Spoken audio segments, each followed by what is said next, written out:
Welcome every week, welcome everybody, Every week. every week to our weekly dispatch. We are really glad to be here today and thinking about Mm. Father's Day, which just went by, and I had sent a congratulations to Ana Luisa, who acts in that role. She is, Father, mother. yeah, gets to wear both. Anyway, and I was thinking about it, and we were talking about how there's a sense of loss that I've been feeling this year, even Mm. though yesterday was so full of my lovely children, and I felt really proud and happy and fulfilled, and but on the other hand, a lot of this year, a lot of the last part of the year, I've really been feeling a lot of suffering and pain, and I don't know what's the word for it, just angst and horror over the patriarchy and the way the patriarchy is causing so much harm, Mhm. just heartbreaking amounts of harm, and just wanting to and recognizing that spectrum, of both how there is a possibility of a masculine that is gentle and kind and caring, and that's the job of being masculine, is to hold people in a container, and there's this toxic possibility that we're experiencing so horribly these days. Mhm. So we thought we'd talk a little more about that. Yeah. I think it's really interesting because that is kind of the language that's bandied around in this year, right? The manosphere, the toxic masculinity, the patriarchy that's, forcing women or others on the spectrum of gender to bow down to what they perceive as safe for them. Mm, Right? And yeah, so, it's really interesting how we probably have all come across stories and languages around this, and yeah, there is a loss huge. of possibly identity or of uncertainty whether, am I masculine enough? Am I too this is so masculine? Mhm. So tell me more. Tell me more what's been like blossoming in your heart. Yeah. Well, and I've I've lived most of my life as even made fun of for the fact that I have many more feminine qualities than a lot of men. I'm not Mhm. competitive. I don't do sports, and just a lot of that. But I've embraced that. I like that. And Mhm. and I've also spent a lot of time, um, you know, in feminist work, if you will, Mhm. just really wanting to lift up the feminine and lift up and teach my children, my kids, my girls, Mhm. that they have power and that they're strong and that it's important.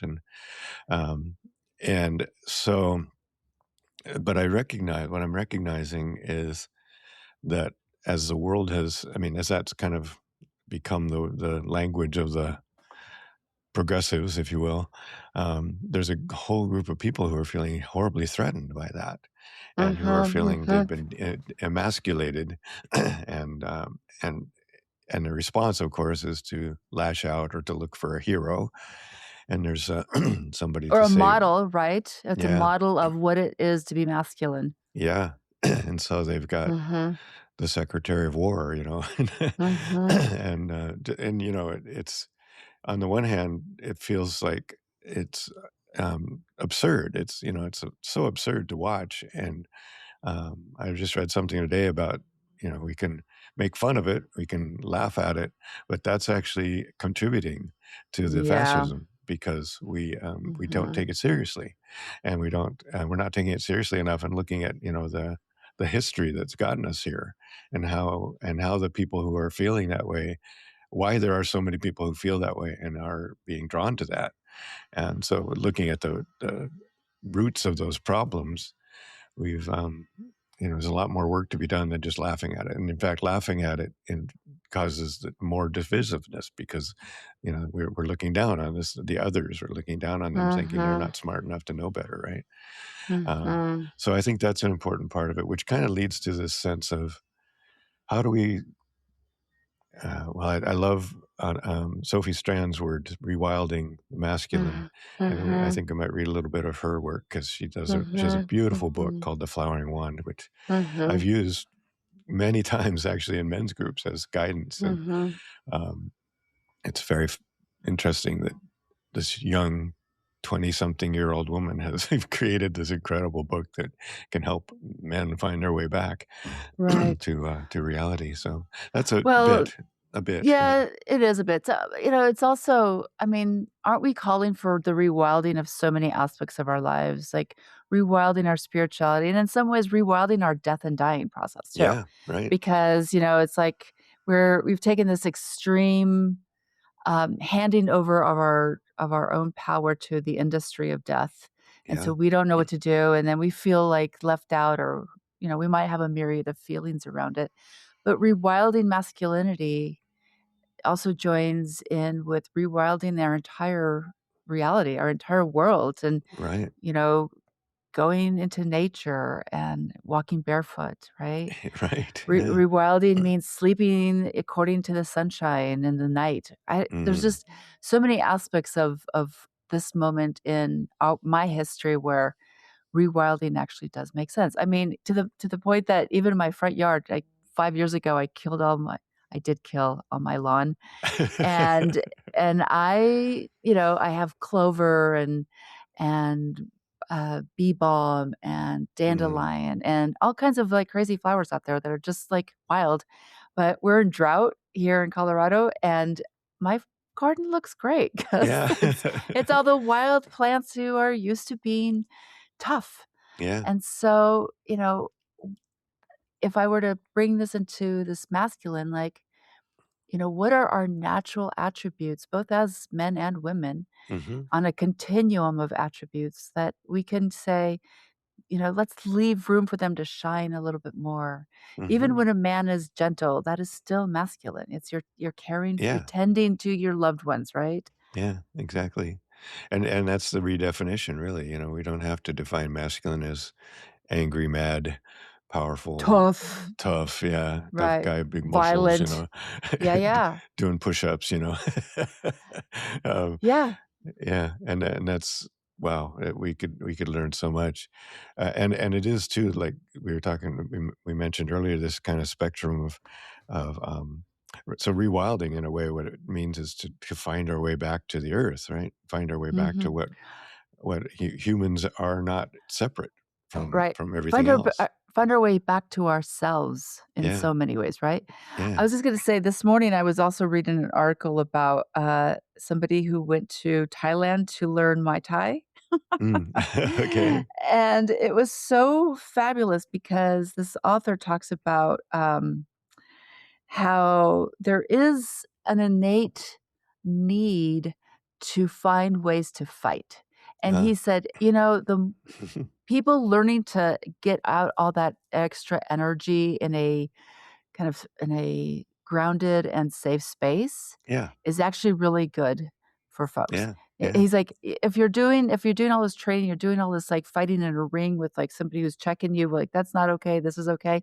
He's like, "You're not gonna go out in the world and try to fight everybody else." right. You're Yeah, spent. You're spent, and yeah. also the rules apply, like, you wanna do it the right way. So Mhm. I don't remember who the author was, but I haven't finished the article, but it was so good because I thought about how many times we attribute fighting with masculinity, Yeah. with violence with masculinity. Mhm. And, women can be the same way.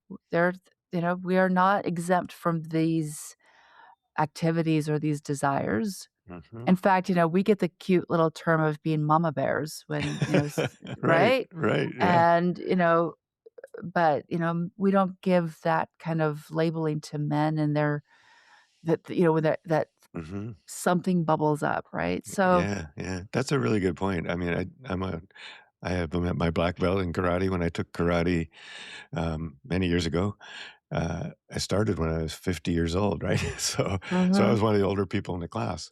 In fact, my sensei was only a little bit older than me. And what she told us, and she was a really great example of exactly what you're talking about, Mhm. because she said the number one, um, thing to do in any kind of violent situation is make it, try to help it stop, Yeah, is to try to calm things down and do right. every, A and he very said, aikido, right? Just like exactly, do everything you can possibly do before you have to ever use this stuff, and just have this as your toolbox, if it comes to the point where you have to, but everything you do up until that is like the last thing you want to go to. And so you're not going around looking for somebody to try out your moves with, right? So um, I love one. I don't think it was her who said this, but Mm. somebody said your first karate move should be. Well, that's really good. Yeah. Yeah, so, I mean, rewilding means learning how to fight Mhm, mhm. in a way that keeps the With body safe, honor. the soul safe, right? Yeah, yeah. That, Oh, we should say to the people on the audio that what I did when I said that was say oh, namaste. yes. Namaste, right? I bow down to you. Yeah, right. Yeah. So, I have to say I've been a boxer before. Mhm. I and, I always knew, like, I gotta learn the stances, I learn how to punch, and I never did it to protect myself, but I knew that I wouldn't be afraid Mhm. to do it, right? Yeah. And yet, that doesn't make me more masculine, it doesn't make Mm. me, uh it doesn't deter from me being a woman. Right. And a man who is a boxer is sometimes deemed, like, tougher, right? Mhm. So, Mhm. we are so engendered by labels, we're so prone to saying, "There's a man, this has gotta be the stereotype, the trope, the whatever." Mhm. And so, rewilding means to have, like, wild things grow out of us, right? Yeah, yeah. Poetry and hugs, and, Mhm. for me, it's like, I learned how to hit right. You know? Right. It's a spectral of humanity, of who we are, who we can Mhm. be, Mhm. and Yeah. I think that's rewilding, right? Yeah. Well, and it is, recognizing that whole spectrum and that whole connection. I think it'd be a good chance to read a little bit of Yes, what Sophie Strand said because she, of course, is a brilliant writer that's and, right. very poetic in her writing, but, she said she talks about going back to the everything and kind of, it's not the opposites are there and exist, the masculine, the feminine, the dark, the light, All all in this. between, Yeah, yeah. yes. But it's we need to kind of, she says, melt our ideas of sentience as a purely human property or as a purely animal property or purely individual property. And anima or animation is inhalation, carrying molecules and spores and pheromones into our bodies from the landscape. And then we exhale, sharing cells that have clung to our deepest cells, slept inside the pith of our blood. With every exhalation, we decant ourselves back into the Mm, world. How mm, could we mm, be mm, one or two or three? We are more mhm, gerund than cold, mhm, hard noun, more mhm, animacy than strictly animal. And mhm, yeah, it's so beautiful. And, she talks about everything comes in these dualisms, but she said, oh yeah, she said, holding out your hands. Why do we hold out our hands and say there's this and there's that? Because things and think that everything comes in dualism. It's just how many hands does the tree have? How many hands mhm, does the peony or the pileated woodpecker? How many hands is the mhm, mycelium using to crochet intimacy from plant mm, to mm, tree to plant through the mm. soil? The Oh, animate thank earth you. is a Mm, verb. I love that. mhm, My mycorrhizal system sewing together a whole forest. That mhm. is, I mean, God, thank you, Sophie. But Thank you, Sophie. that is that when I think of, how we can hold this thing in balance and find our way Mhm, back to a place where we don't have to define duality. You don't have to define one the masculine mhm, as cruel as this cruel, horrible thing, and you don't have to find mhm. feminine as you know It's soft soft, and yeah, vulnerable. vulnerable, yeah, Right. and you can find the way that we're all of that at once. That's, to That's me, the right. wild forest, that's what the That's forest right. shows us. So Yeah. we've heard that from the Sufi practice, the only true scripture is the scripture of nature, and so that's Mhm. because anything you ever need to learn, you can That's learn right. by going out and watching how the forest does it. Well, and to that point, I think that one of my last poems that I read in one of my poetry books that I subscribed to, there was a particular poem that I loved, and I think it was talking about duality. There is no duality because even as the sun and there's light There's, like, the penumbra. It's still Mhm. a little light, but it's also mixing with darkness. Just as the dawn after the long night, it's still pink and it comes in, little sweet colors. There is no, like, light switch. It's like dark Right. light, dark light, dark light. It's a spectrum of color. Mhm, mhm. And I think when we start to see I kinda hate to say toxicity because it's overused, but the sense of suffering that happens, it's quite Mhm. often because of the, comfort that in some cases it's more comfortable to think that there is a switch, you know, and Mhm. that you're in the you've turned your light on, so you're good, and everybody else that's on the other side has forgotten to turn their It's light off, not right. Right, you right, know? right, right. And it's true of all spectrum of political, you know, this the whole idea of, laughing at the people who don't know any better is just as much that kind of sense of we know we've got our lights on and they don't, Right. Well, which creates this divisiveness which has become so horrible. right. So let's just talk about that because I'm definitely not a laugher of others because, I'm a former special ed teacher, so, Right, like, we right. don't we You don't know, don't and punch down, right? right, and also, Hazrat Inayat Khan, my Yeah, favorite quote still is, "Everyone to their own evolution." yeah, So if everyone around us is in their own evolution, what does it mean to rewild the relationships that we have with one another when people are so distinctly different from each other, right? yeah. So as you see masculinity branded in a way that is like, hard and boundaried and at times destructive, how can we meet it? Mm, And, like the breathing in and out, sharing that, decanting ourselves into them to be like, I see you and,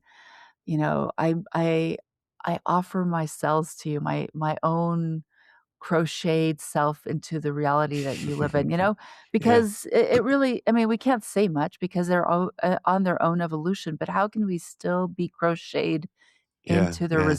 into their existence, right? Right, or recognize that as we pull on one of the strands, we're tugging on them, They're on the other end of that strand, even though, Mhm. yeah, and then you come right back to that namaste that is the best Mm. move, which basically I means bow I down. bow to the Mhm. divine in you. I see the Mhm. divine in you, and Mhm. so, yeah, I think that's, a great point, especially as we're kinda thinking about, that this is all good to talk about, but how do we live our lives this way? I mean, how do we Mhm. make a difference, and how do we help to rewild and reconnect everything and everybody? And it's gotta be that recognition that we're all Our own bozos on the paths. bus is Ram Dass, yes. Yeah. We are bozos. And, I mean, I just really appreciate how you've tasked us with rewilding masculinity, and I'm gonna add, like, I wanna rewild humanity.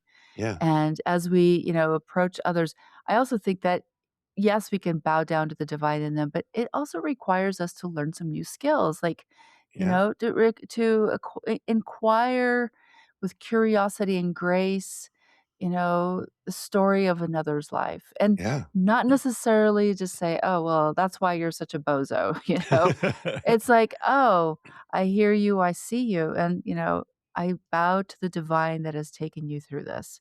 Yeah, and And that's all we need to do, right? yeah, and I'm glad to be walking with you in on That's right. this trail, So, yeah, Yeah, that's not the sense of you're the bozo, but thank God we're all bozos together. that's right, that's right.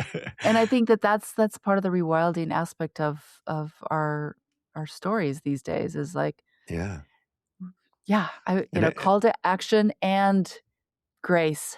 yeah, yeah, so much, and paying attention and listening and hearing each other. I mean, it's hard to do that in our world sometimes, especially when we're trying to do it on this crazy computer thing. But, Mhm. um, but the one of the ways that I've found has been very, very rewarding is just to make it a point, wherever I am, whenever I am, to just say hi to somebody, say hello, strangers, and ask them about their story, ask them what's Right. going on, and we just did another of our market days with a nonprofit, right? So we have a new Yay. nonprofit. You know, it's about helping people with end of life advocacy and affordability and Beautiful. accessibility.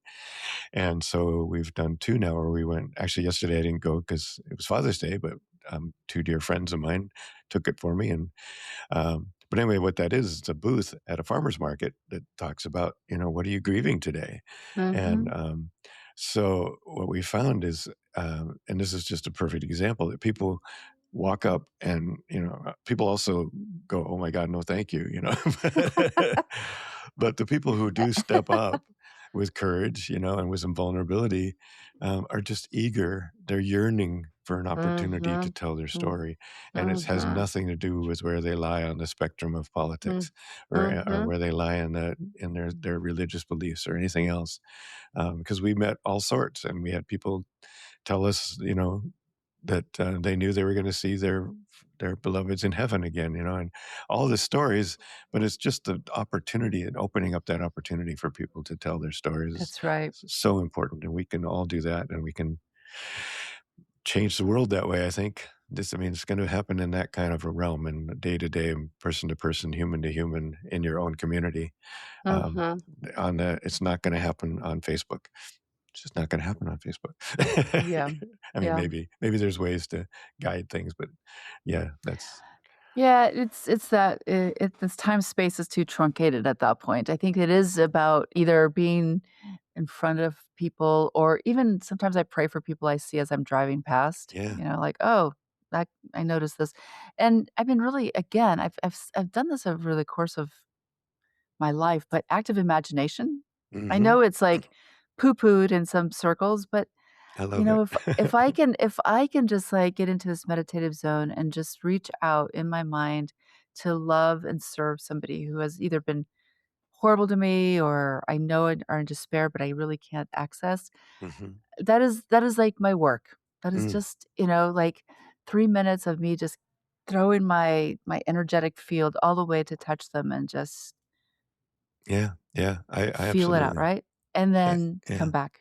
absolutely believe that those ripples Right, well, can I matter. Yeah, know.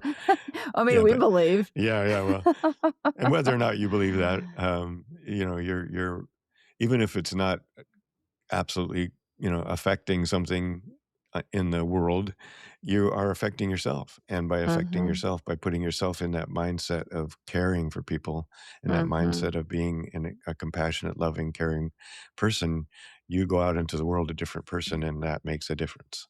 That's So, right. so that's what we can do. That's our opportunity to That's right. rewild and remember.